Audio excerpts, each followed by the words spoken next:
Welcome to First Impact, a weekly podcast where we talk about the anime series Neon Genesis Evangelion. I'm Jordan, and with me is my co-host, Old Jen. Today we'll be talking about the third episode of Neon Genesis Evangelion, A Transfer, originally aired on October 18th, 1995, written by Hideaki Anno and Akio Satsukawa, and directed by Hiroyuki Ishido. Yeah. So this episode, I would say, is more of a sort of straightforward Monster of the Week style episode where we're introduced to Shinji's school and the sort of interpersonal relationships that are starting to form between the students. We get more of an insight into how Shinji's day-to-day duties at Nerve work. And of course, we conclude with a fight against what they're calling the Fourth Angel, the second one we've seen in the series, which is the eel dude. Eel dude. One of those, the ball on the string trick he's a little toys. The cup and ball thing. And for those who really want those angel names. What's its name? That's Shamshell. Shamshell? Yep. Which is the Angel of the Morning, is what it's named after. Charged with guarding the entrance to the Garden of Eden, or the Angel of Daytime. Interesting. Yeah. Okay then. All right, that was worthwhile. That was interesting to know. Yeah, so it starts with it was interesting the whole training sequence. Yeah, we see that training montage. Yeah, we just see the one scene of Shinji in the simulator firing at the recreations of the first angel that appeared. They decide to do something which they probably should have done at the start. Give the freaking thing a gun. Yeah, right. Send him out in that first episode to fight. We sort of failed. We've been working on this thing for 15 years. Did he even have the knife out in that first fight? I don't think he did. No, we only saw the knife for the first time later. Yeah, because his primary method of beating the ever-loving Christ out of that angel was its bare hands. Yeah. No, we didn't see the knife then. They did mention the knife in the classroom. Yeah, so he's been briefed on the knife as its primary weapon. Yeah.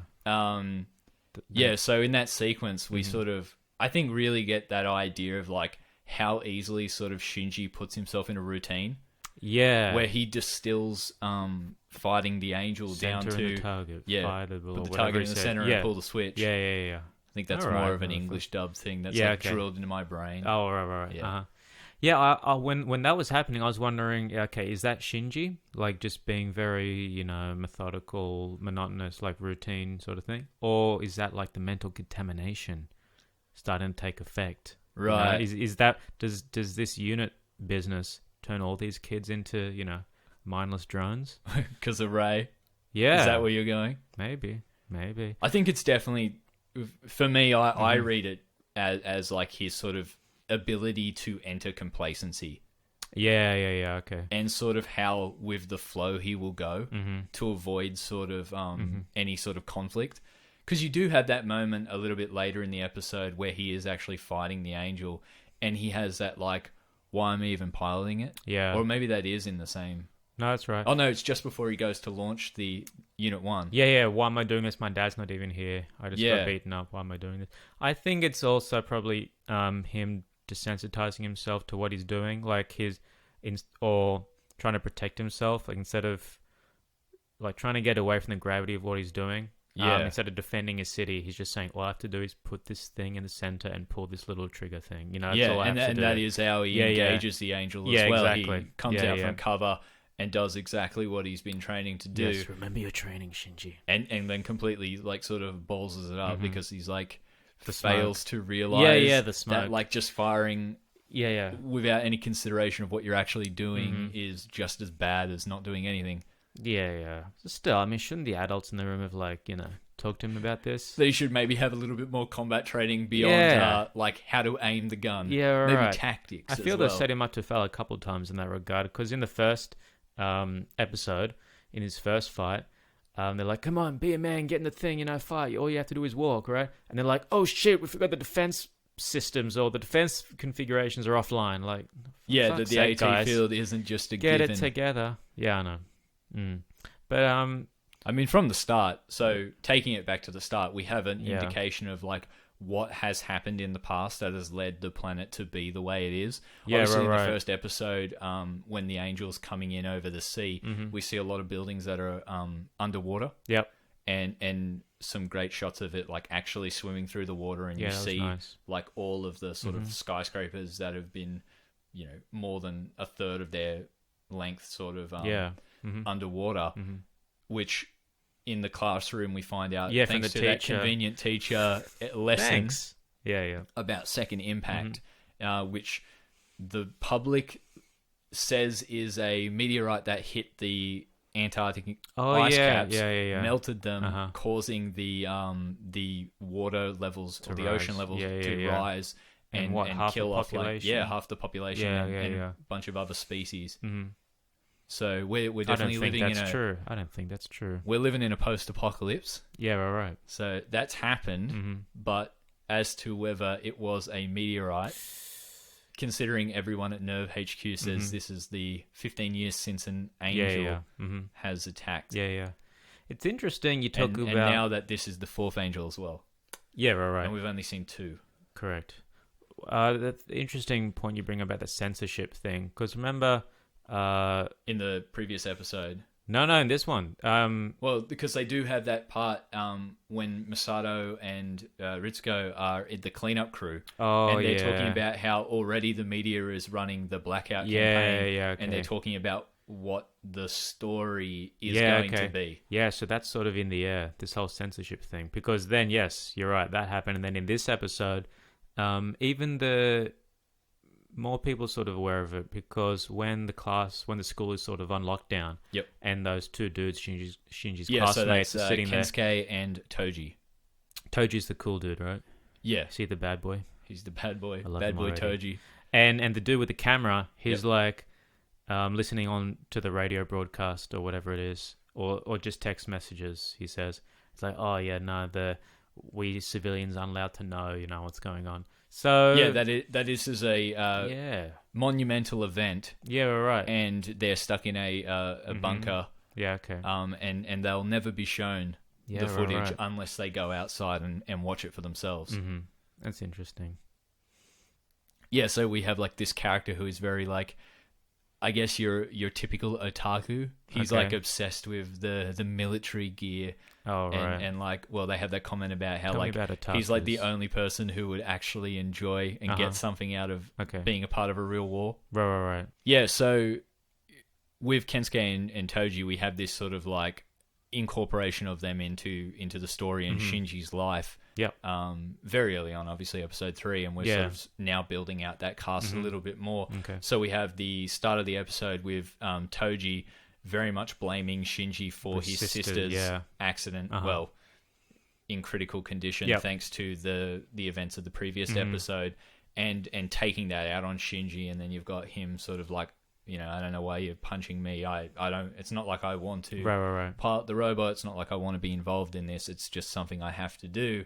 And then Toji, like grabbing him again and sort of like... I like that they basically, from the get-go, like soon in episode 3, they go into the consequences of what happens when like 2 big Godzilla-sized type things do battle in a city. Yeah, it doesn't shy away from it. Even in the second episode, you have those the people at the convenience store who are referencing, like, this is supposed to be a fortress city and defend against this sort of incident. Yeah. But that's no guarantee of safety when, like, all that basically means is that the war is brought right to their doorstep. Yeah. And that the concern from the husband that at least the family should move out. If he's going to stay here and work, then he wants his family to be somewhere else. Yeah, right. Yeah, they actually, those real world sort of effects are explored, because you watch like Godzilla or some big alien movie and you see the big monster pull out a skyscraper to use as a sword, and it's cool in the moment, but then you think, wait, people live and work in there. People were most likely in that building. Yeah, right, and they're all dead. And so, Tojo's sister is a casualty, not of like, she wasn't killed by the monster. She was killed just from, or injured from being... She was killed in the fight. She was just being from the building. Like being just from being within the city and sort of collateral damage, So it's interesting that we're seeing like a slice of life of these people who live in a city that is just being every other week seems to be a battleground. Yeah, I don't think you can have a city that like literally has buildings that submerge into the ground and regular drills where people seem to know what to do. Yeah, it's true. Without touching on like what that actually means for the people themselves. Well, I'm glad like they don't shy away from like yeah. like the fact that the buildings go into the ground isn't an excuse to say that like after every fight everyone's okay. No, there are always impact yes. to what's happened in the episode. You see in the second one the cleanup crews, and in this one again the implication that there will be another cleanup. Yeah. But to just sort of touch back on with the whole Toji and Kensuke and that sort of like, obviously you've got Kensuke who's very interested in Shinji just from a like sort of nerding out perspective of like he would like to find out as much information as he can about fighting inside the Evangelion unit. That's right. But also Toji, who has come from a very antagonistic place, very much blaming Shinji, or at the very least finding a face for his an anger, outlet, true. To take, so he has that outlet. He loves his sister. Yeah, and then you at the end of the episode where they sort of their little adventure to go and see the fight intersects with Shinji's fight with the Angel. Yeah, and then they're introduced into the into the unit. The plug. That was a really powerful moment for me because he stabs the eel. Yep. In the eye, in its core, its cloaca. Yeah. It's something. Right in the core. Yeah. And then just as the unit is powering down, so there's sort of the two big monsters are sort of... The visualization of the battle has like... cut, and it's just darkness. And Shinji's just breathing, and he's like, well, he's sobbing, right? Yeah, he's sobbing. And then Tojo gets it that, this is not Shinji, doing this voluntarily or because it's cool or not even that. He's not even just piloting it like this big dick swinging thing. It is like a physical and mental trauma. Right.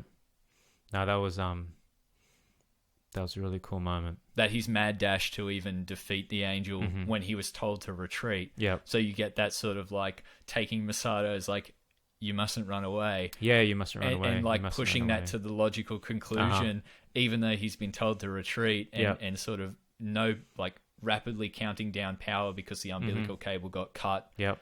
And like rushing into the fight with the knife drawn. So you get that sort of like his first instance of controlled. I mean, like controlled in the sense that Unit 1's not berserk. Yes. Oh, that's right. But very much driven by his own rage. Yeah. But his own desire to fulfill his objective. Yeah. And then overriding sort of the better judgment of his commanding officers, essentially. Yeah. It was cool also seeing Masato again being sort of captain mode. You know? We really saw that. Where she is not, she's also looking out for civilians. Yes. Against that's right, the council of her own support team. Yeah, right. No. Who are like, like you introduce 2 more people into the entry plug, and like, how do you think the entry plug, which is based on syncing with the pilot and the unit, like, how do you think that's going to work when you throw 2 other people in there? Yeah. And you do see a lot of distortion happening. Yeah, but then it sort of fixes itself, right? Like it seemed to be all right. He forces it. Yeah, okay. Well, sometimes you have to.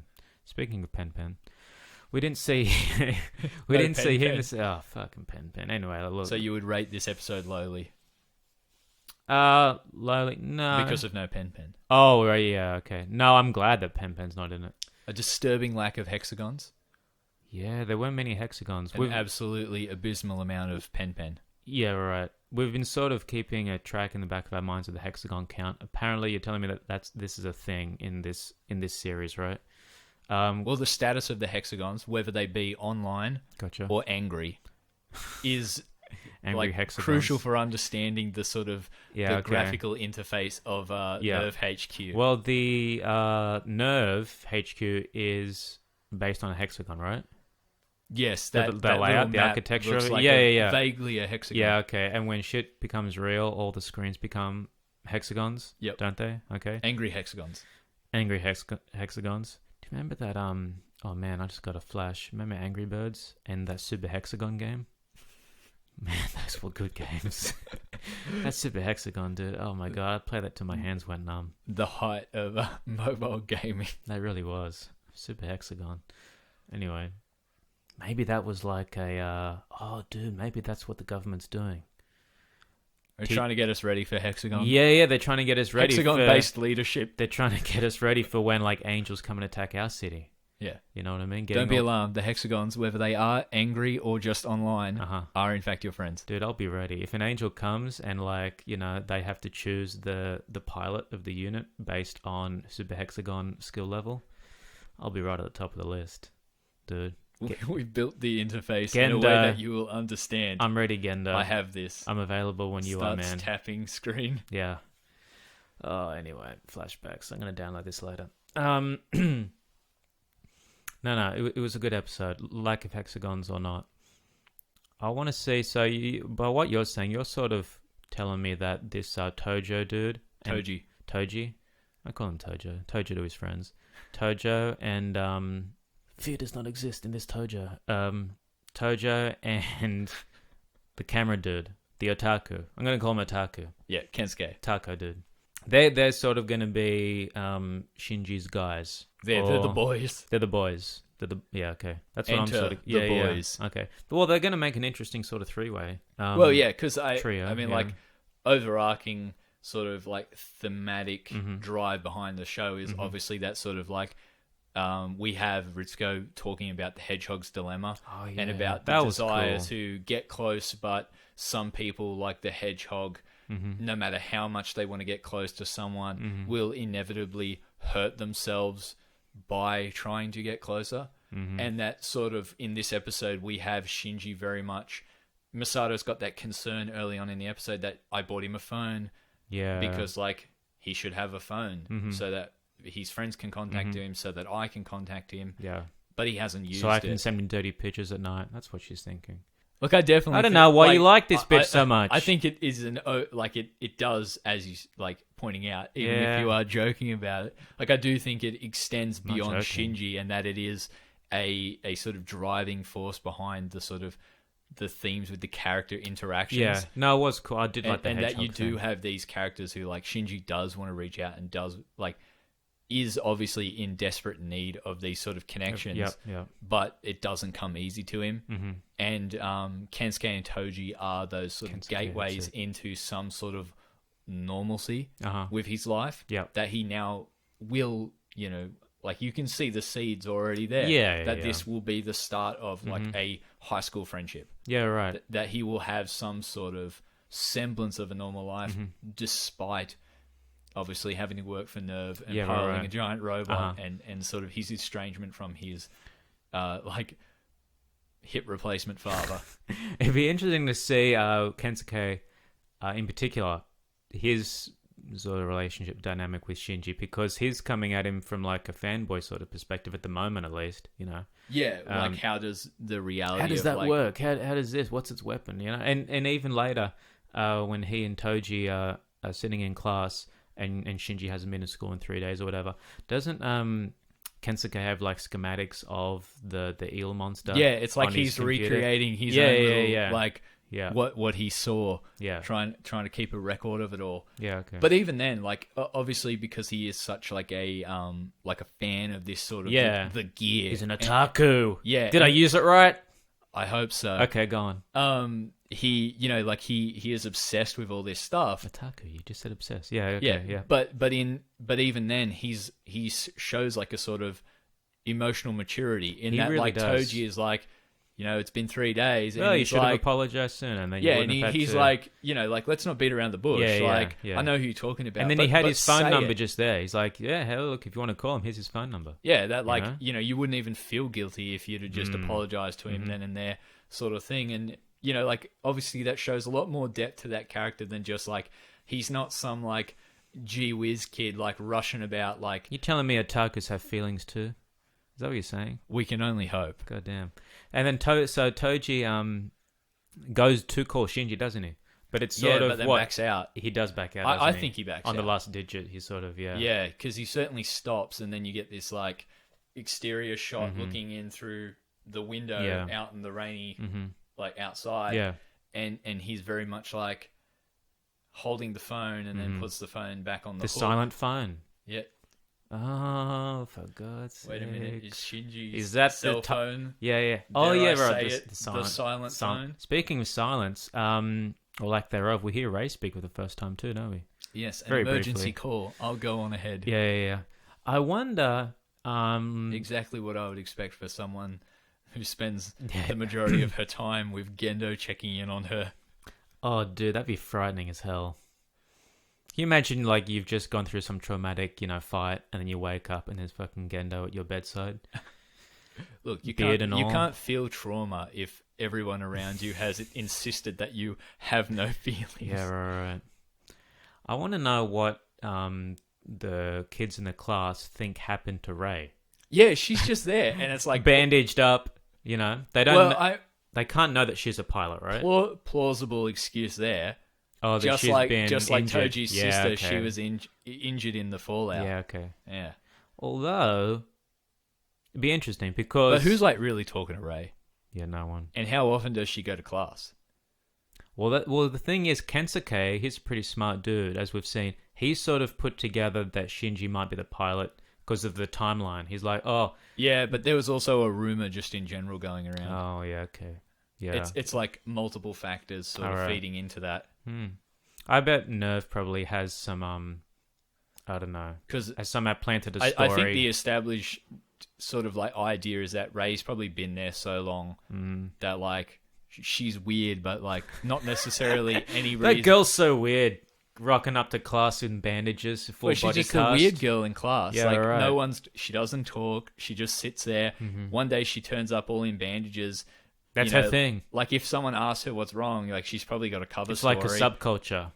You don't know about you don't know about mummy culture, okay? Bandaged that up. did actually become a thing in Japan for a while. What did? Mummy culture. Dressing up in bandages as if you've been injured.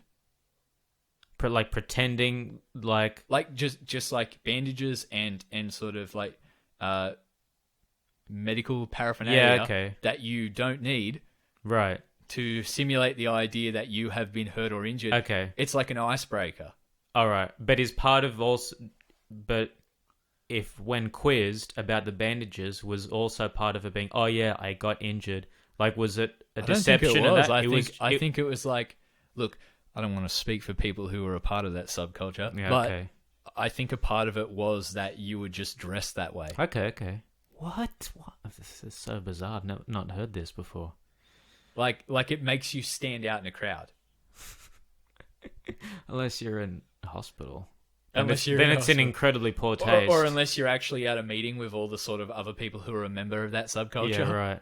Then you don't stand out. I wonder, like, if there's a sort of hierarchy to it, or earning your stripes. Like, when you want to join that subculture, are you allowed to go like full body cast? Like. Yeah, do you start with a band-aid? Yeah, do you have to start with a paper cut? And you need to go up from there. I don't think you actually have to have the paper cut though. Oh yeah, right. Okay. Well, for casuals you don't, but for if you're hardcore, if you're an otaku for this kind of stuff, you'd give yourself a paper cut. Or correct us if we're wrong. Or can you just go to straight amputation? Oh man. All right, I'm gonna have to Google this. Look, either way, I think we've determined that Ray is definitely she's working all these angles. She's trying to get someone to reach out. She's come to school in bandages. She's like, please, anyone ask me about my eye bandage. Ask me about why my head's wrapped up. Just calling out for help. This is it's a lonely show. Yeah, everyone's lonely. Everyone's a hedgehog. They want to get close, but they can't. It's beautiful. It's like poetry. Our second episode for today is Hedgehog's Dilemma, originally aired on October 25th, 1995, written by Akio Satsukawa and directed by Tsuyoshi Kaga. So in this episode... I don't know how you're able to read all that information with that bandage over your head, Jordan. How'd you do that? Well, look, you're so edgy. In our little break, I decided that I would get in the spirit. Yeah, right. Show my support for Ray. It makes you more interesting, definitely. It makes me want to, strike up a conversation with me, ask me what I'm almost doing. like it's an icebreaker of sorts. Yeah, so in this episode, Shinji essentially burdened with the the trauma of piloting an Ava in the battle.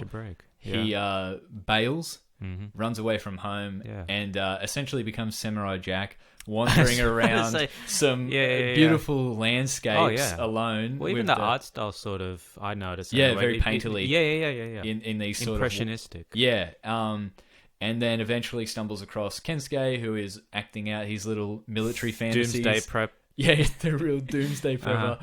And where they sort of have a little bit of a moment that sort of humanizes the people of Tokyo 3 and sort of shows, like, I think a little bit of a gateway into him not being quite as unique or alone in his circumstances as he Kensuke, thought. Lost his mum.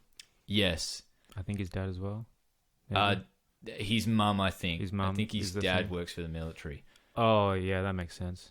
No, he works in the lab. Oh, yeah, in the lab. No, that's his Toji's sister. family. Yeah. Sorry. Toji's family works in the they're all lab. fucking sub stories. Yeah, go on. Yeah, and the Nerve security team finds them, takes them back, and Shinji is essentially given the choice of piloting it or not, and he's very much like he's going to do it out of obligation, and he's sort of told, like, if you don't want to be here, don't. And they take him to the train station where he is about to leave, and at the last moment he sort of realizes that there are people who are counting on him, and you know, he may as well take a good hard go at it. That's right. And Masato obviously pulls through at the end and turns up because she sort of, I guess, realizes her own involvement in Shinji's decision to leave. Yeah. It was interesting when Masato was sort of chastising him a little bit and saying, you know, if you don't want to be here, then don't. Yep. She gives an interesting glimpse into, like, the nature of this whole pilot unit thing, because she says if you go in that thing with this kind of attitude, you'll die. Yeah, you'll die. It'll kill you. Yeah. You know? So I wonder if that may just be like her saying, if your head's not in the game, you know, something's like, it's too dangerous to not be completely focused, and, you know, or it could just be like the whole organic synergy thing. If your emotions are in a certain space, the unit, how combat effective be just on a sheer synchronization. Yeah, right. I think this episode does a lot of, like, expansion on that idea of, like, so in a way Kensuke is your typical anime sort of big robot fighting anime fan. He's like, he has his own sort of backstory that's similar to Shinji, but he's sort of like, imagine living with, like, a beautiful woman and then piloting a giant robot. Like, he puts the two together. Yeah, like, you are living the dream. And then he says, I'd love to get behind the controls. And I'm like, which was he talking about? You know, like, but he is very much that, like, sort of the average fan of a TV series like this who is watching it is like, man, that is the dream. You know, like, looking at it from the outside perspective, and everything that Shinji sort of taking for granted in big inverted commas. And this sort of, like, episode in a way goes out of its way to sort of show you, like, I guess where Shinji's coming from, in the sense that, like, you've got Kensuke, who is very much like the person watching the show, and, like, how great would it be to pilot a giant robot and live with a beautiful woman? Shinji's living in that reality, and it's emotional trauma, it's burden that a 14-year-old shouldn't have to bear, and it's essentially being surrounded by adults who, there's no sort of, like, parental figure. No. There are only employers who have very high demands and are basically asking you to get inside a robot and risk your life, which, you know, like, in these shows, the idea of it being dangerous, and even in the show itself, like Evangelion, like, I don't know if I ever feel that Shinji per se is in danger. No, but it does go out of its way to sort not of physical. Yeah, you know what I mean. I feel like it is trying to establish that, like, this is dangerous, even though he is succeeding. It could go horribly wrong, and you could die in this robot. And this episode certainly goes out of its way to push that idea that there is an implicit danger, that it's not jump in the robot and win. That there is a fight and a struggle to be had, and that has emotional and physical costs. Yeah, well, look at Ray, man. Exactly. And they do always tend to throw Rei in there as a bit of a guilt trip in these early episodes. Yeah. Particularly because it's like, well, if I don't pilot Unit 1, who will? Yeah. And then Masato just does she does it again. She flicks through the nerve handbook and she's like, he doesn't want to pilot. Where is it? Oh, there it is. Invoke Rei. Invoke Rei. Yeah. Oh, I want to talk about Toji apparently living a life of only violence, where his way of squaring things with Shinji before he leaves is for, Shinji, you have to punch me, man. Yeah, he is the modern day samurai. He is a man of honor. I said very honorable. Yeah. He's the honorable Toji. The honorable Toji. I mean, there has to be... If you ever want Toji to do something, you insult his Klingon nature. Yeah. Look, there's got to be something deeper there. Like, you can't have that sort of attitude where you have that sort of very simple, primal, eye for eye thing. Toji is a simple man. He is loyal. Mm-hmm. He protect. He attack. But most he's of loyal. all, I mean, he got Shinji's back. Yeah, exactly. Oh, that was beautiful. He's from the Angel Attack. He said attack, whatever. Yeah, he's loyal. Well, I mean, his sister in hospital. Kensuke's mom.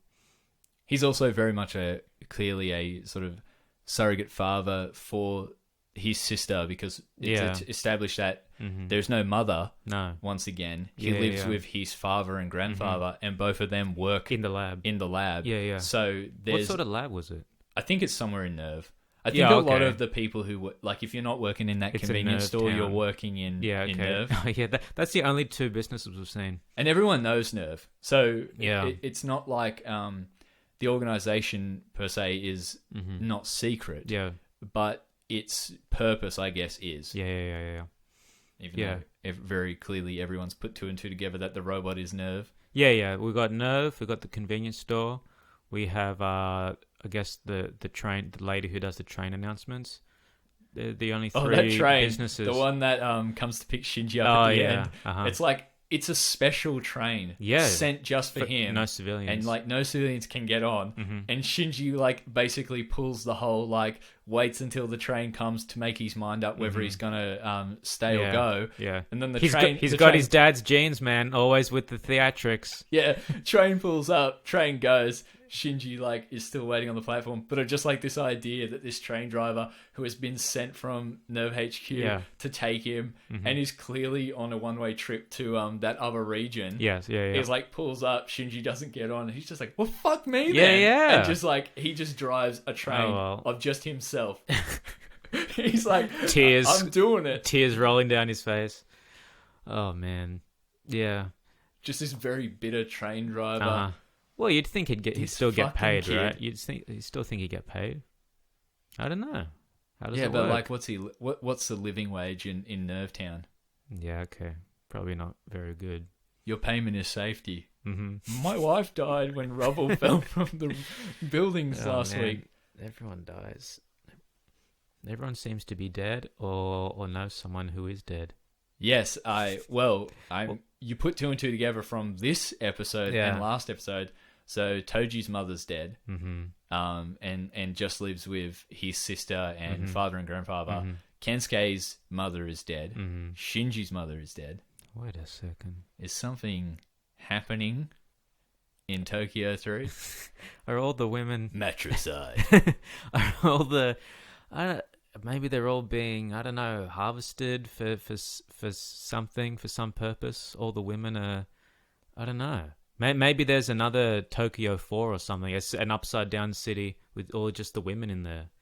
Maybe it's for if the unit doesn't work and the angels take over, they've still got like women to repopulate somehow. I don't know. Put a pin in that. Where are all the women? More specifically, where are all the mothers? Yeah, where are all the mothers? God, don't have a kid in Tokyo 3, dude. You'll be whisked up. It's a death sentence, apparently. Yeah. I want to talk about the fucking creeps who are making out in the middle of a war documentary. Well, more so, it's almost as if that guy forces himself onto the girl he's with.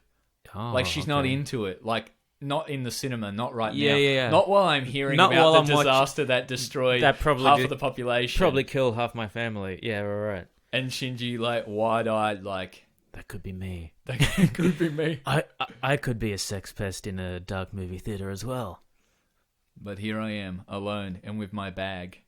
His little bag. And then who else was in the theater? Some old man who was, like, asleep. There's a guy just, like, sleeping. That was a weird scene. Yeah. Like the whole attitude to what was on the screen, you know, the kids making out. They're very clearly dramatized version of Second Impact, even though it's described as being a documentary, which is that classic sort of cover-up idea. Yes, that the cover-up's not complete until you make movies in the media based and the it's event. Got to be in the zeitgeist. You know, like it took a while, but eventually they started making movies about 9/11. Sure. Where it's like from a firefighter, and it's a Flight dramatized 93 version. And all that. Yeah. You know, and the flight as well. Yep. Like this is a part of solidifying the sort of historical record of an event. Once a certain amount of time passes, you make the films about it. Yep. So of course, Second Impact, regardless of what really happened, of course they would get straight onto making a film about what they claimed happened. Right. Yeah, you got to suspect that, given it is sort of a government cover-up, the government just has some propaganda department, some movie, movie studio. They walked into the movie studio and they're like, bang, slaps the script on the table. This is the cheesiest dialogue I've ever heard. And it's like, well, you're going to have to cast someone good. Yeah, okay. No Pen in this episode. No Gendo either. No Pen. All no my Gendo. favorite characters. What's Pen up to? What's the day-to-day with Pen like? He's the train driver. Which is shocking also because there were plenty of scenes in Misato's house. Yeah. Where we sort of... obviously where she's at first thinks that Shinji's just in the room skipping school again, and she eventually decides to pry and have a look at what's going on in there. Also, nice little touch. Now that it's been more than a day, she's actually got a nice little plaque, a little love heart little sign hanging on the door instead of the piece of paper taped to it. Yeah, that was nice. So it's definitely sort of like fleshing out that he's been there long enough for that to be a thing. Yeah. But yeah, obviously she opens the door, finds out that he has left her a note and that She knew he was gone. She's got security cameras pointed in that room, I feel like Shinji, Misato's it's bath being like time again. The largest staged character assassination ever. In a podcast. Look, man, the point of this is that, you've seen this show before. She's just fun and flirty. Nah, look, you've seen this show before, all right, since you were a kid. You've had time to sort of, for it to be not as much of an effect on you, or not as impactful. I just got my fingers in my ears. That's what I mean. It's sort of been mellow, but me coming from not fresh... Masato, she would never. Nah, from fresh eyes that I'm looking at it through... I'm getting sex pest vibes, all right? I bet she was in that movie theater in the back. Also, she was the projectionist. Yeah. Her and Pen. Then we have the following on from the scene where Misato checks Shinji's room and finds out he's not there. You get Toji and Kensuke turn up shortly after and introduce themselves. Moment. She recognizes them, and they've got all the printouts that have been left for Shinji. I want to talk about that because I guess in Shinji's school, at least, when a kid is absent from class, they just their keep classmates piling. Will hold on to their notes for them. Yeah, I guess they the teacher just keeps piling. That's happened for you. Well, yeah, I know, but the way I think it was Kensuke said it was, we got all the printouts that started piling up on his desk. Yeah, they've just been piling up. So that old Vietnam vet teacher dude is just not even noticing, just putting the homework sheets on Shinji's desk. Oh, we totally missed that when we were talking about the last episode. That he's like rattling off this story about like probably his life's most defining event where a meteorite hit the ice caps, melted them, flooded the planet, and killed off half the people. And he survived it. And he's an old guy now. And he's like telling this story, and he's like wistfully walked over to the window. He's staring at it and recounting this tale. Poor Mr. Miyagi. All the kids are just like, swarming Shinji, and like he's the new kid, he's the new hotness, and we got to find out what's going on with him. Asking all these questions about the knife, and this dude's getting crickets for his story. Yeah, and then he like sort of the bell rings, and he's like, "Well, that's enough Vietnam flashbacking for me." Turns around, he's like, "Oh, no one was listening this entire time." A single tear. I'm sick of this ageism in Neon Genesis. That's right. Want more people talking about this. The way in which Shinji is picked up by the nerve guys. The dudes strategically locate themselves on each corner of the tent. Because everyone knows covering all if exits. You were to escape a tent, you would exit via. You got to go the corners, dude. It's principal strategy. They've got every corner cornered. Every corner cornered. And then the big guy, the big man himself, waiting at the front for Shinji. Yeah, takes him back. The second round 2 of Masato sort of like interrogating Shinji about his attitude, and the invocation of Rei, and then straight back to the security detail on the way to the train station. Yeah, Shinji just can't like. Please don't give us any more trouble. You know, when he comes back and he sort of he's like a fugitive. He's like being like their entire job is to get him from Nerve onto that train, and then once he's on that train, he's not their problem. But until then, right, he is. You have that sort of scene where Toji and him hash it out, and sort of I think the proper start of maybe a sort of eye to eye, a little bit of an like friendship. That's sort of floundered out from their initial meeting when he was being dragged up the stairs by the dudes, and then he has the outburst. Yeah, he has the outburst where where he really sort of confronts. I'm a coward. I'm the spineless. Way he has behaved. Yeah. So I reckon I wonder what change we're going to see from here on in then from Shinji, because it felt like a milestone. Yeah, is this the start of a Shinji who's maybe a little bit more aware and a little bit more accepting of his duties in a way that he understands in himself the importance, and not just this sense of that he has to do it because he just goes with the flow. Yeah. Like, isn't it actually internalizing of that duty? Yeah. Well, when was it? Was it in episode 3 or maybe even 2? No, episode 3 where it's the second fight with the eel dude, I think. Yep. And he was like, "Why am I even doing this? Like, my dad's not even here." He has no internal purpose. Yes, he had a very short-sighted sort of view of why he'd be doing this. Yeah. But now I reckon, we might see him. And look, which a lot of characters in a lot of stuff should have is where isn't saving the fucking world enough? Well, I mean, that's a good point, but also it's a sort of ambiguous goal. Like, the angels have a very strange motivation. Yeah, what are the angels' motivation? In fact, like, do we even know? Completely alien motivation in the sense that there's no clear target. In the first episode, they mentioned that the third angel, Sashiel, has detected their location. Yeah, right. Like, but beyond that, there's no sort of clarity as to why they would be targeted specifically. They're just a bunch of fucking jerks, these things, I reckon. Yeah, they just drift into town, floating around, doing their all weird arm bullshit. Yeah. And then just start wrecking up the place. I'm actually interested to see how they go into that. Some people are just jerks. I guess. Angels are just jerks. Here's a interesting little thing that I had taken a very long time to notice, and sort of looking at the sort of angel design recently. Okay. And I think it'll become more prominent as the show goes on. Like, obviously in the opening titles, you get little glimpses of Rei in her plug suit. Yeah. And Shinji in his plug suit, obviously. But this is the third episode was the first one where he was actually in the plug suit. Yeah, that's right. That's true, yep. In the first fight, he just had the little clips on his head. Yeah. Which they're bunny supposed ears. to be like neural sort of like links. The plug suit has a design that is somewhat reminiscent of the first angel that appears in the TV show.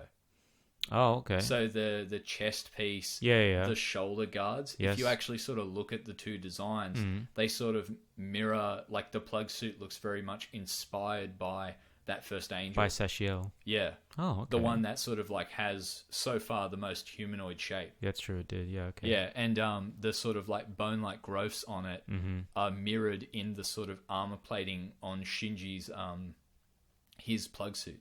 Okay. And if you look on Rei's suit, she's got these sort of like 2 sets of stripes on the thigh that sort of wrap round. Right. And that also sort of mirrors Sashiel's got those sort of like pieces of bone wrapped around. Like little spine bits. Yeah. So what are you saying? Like that these plug suits were since inspired by the encounter with Sashiel, or there's a connection between the angels and the units, or it's interesting. Well, at this point in time, I think it's very much like a mirroring of that sort of design between the two. Like it is very much inspired by that sort of look. What that means for like the plot side of things, I would have no speculation on. Bullshit. But like thematically, I think interesting to see if that is an angle, or whether that's just sort of like a sort of streamlining of design principles. Yeah. I'm interested to see what the next angel will look like. Not just because it's cool or whatever, but we've seen Sashiel very much humanoid, like you say, 2 faces to boot. Yeah, you can't get more humanoid than 2 faces. The face hat. Yeah, right. But then you see the second manta ray eel thing. You know what I mean? Yep. So I'm interested to sort of get at the nature of these things based on. I can't even think of what those things are. The name is completely gone from me, and what's fucking me up is that I just want to call them Tenettenbars, but I know it's not it. Tentacles? Tenettenbar. It's from no, I know what that is. The IT crowd. If my memory is correct, I think we're bound to see another angel next episode. Because as you just cliffhang me, dude. You just Gendo me, dude. Yeah, I've Gendoed you. I know things. Yeah, okay. That I'm not revealing. All right. Yeah, because this one, once again, was one of those sort of like episodes that focus very much on sort of the characters and where they are and their sort of internal struggles, as opposed to any sort of external threat like an actual attack. Well, episodes 1 and 2 was sort of actiony, to put it bluntly, and then 3 and 4 have been much quieter. Yeah. 3 was a full. Oh yeah, 3 did have the fight. But like we saw the school life and and the fight, but then it was also that was a vehicle for Kensuke and Toji to sort of get in the unit and see what Shinji goes through. So yeah, the show really was very doesn't more have human-y. a sort of plot structure that is easily charted in the sense that there's no opening scene where we establish the angel, right? Then an attempt to defeat the angel, right? And then a doubling back to work out how to beat the angel, and then finally beating the angel and the conclusion. There's no sort of like Power Ranger-esque sort of story breakdown that you can easily apply to it. Every episode very much follows its own sort of trajectory in like what are the characters doing? How in what way does the angel manifest? Yes, right. And then it sort of unfolds in what I feel is a very organic way. Yeah, because it's very character driven, despite being yes, a show that's that what has I mean. Yeah, a lot of mystery and a lot of like little nuggets of plot being like dropped around everywhere. There are little nuggets everywhere. Yeah, it's becoming a mess. Pen's been around here, leaving little nuggets around the place. Plot nuggets. He's not a house penguin. I think he would disagree with that. He's probably okay. Well, fuck Pen. I don't care what he thinks. But no, I think we're interestingly placed at the moment. I think we're going to see a new side of Shinji. I'm excited. Like post realization. That he had an attitude problem. He has a purpose now. Yeah, we'll see what comes of it. Well, with that slight speculation, that will be it for this episode. I'm Jordan, and you can follow me on Twitter at It's Got Stealth. And as always, off the grid, dude. You'll never find me, dude. Pulling a Kensuke. He's out in the field. He's in a tent. He's camping out. You'll never be able to track him down. When this shit goes down, he's the only one. I'm out there in the tent grinding Super Hexagon for hours and hours. I'm ready. I'm ready for the call up. He would love to live with a beautiful woman and pilot a big robot. Fuck yes. Get me behind those controls. Thanks for listening.